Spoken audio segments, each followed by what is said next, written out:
So the flight's late, and I finally get in, and I get my old beat-up bag, my old tired body, and now I walk out of the airport, and I get in the taxi cab line. So I'm standing in the cab line, finally get to the front of the cab line, worn out, it's after midnight, standing there. A guy pulls up in a cab just like this, jumps out of the cab, points at me and says, "Are you ready for the best cab ride of your life?" I said, "Yeah, I guess so." He said, "Well, hop on in." So I'm kind of halfway afraid, now. So I get in the cab and the guy jogs over and he gets my bag and he puts it in his trunk and he jumps into the car and he turns around and he sticks out his hand and he says, "Mr. McKain?" I said, "Well, yeah, but how'd you know my name?" He said, "I saw it on your luggage tag. Figured I might as well use it." He said, "I'm Taxi Terry." I thought, oh, great, a motivational cab driver, I shake his hand. "Hi, Terry." So we take off. He says, "So where are you going tonight, Mr. McKain?" I said, "Well, heading to the Marriott downtown." He said, "Fantastic, sir. Let's check out the weather."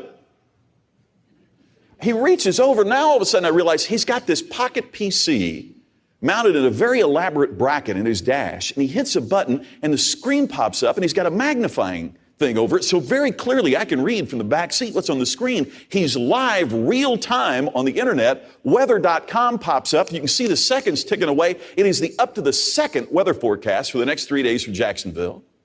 He says, "Oh, Mr. McKain, I hope you are a golfer. You're going to have fantastic weather here in Jacksonville." He says, "Sir, first of all, tell me, why are you here?"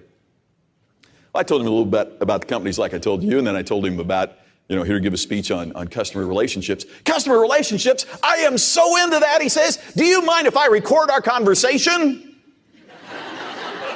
Who are you really? Have you seen Taxi Cab Confessions on HBO? I think, by the next show. And wait. How come you are so able to record the conversations in your cab?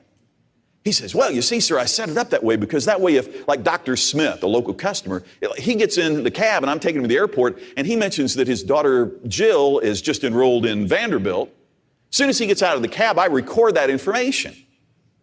And then that night when I get home, I take all these little recordings I've made throughout the day and I take that information and I enter it into my database.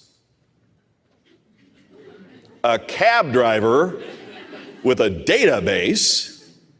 So the next time that the doctor calls for a ride to the airport, I've got that ready. It kicks it out. He gets in the cab. I turn to him and say, "By the way, doctor, how's Jill doing at Vanderbilt?" He said, "You think he's going to ride with anybody else?"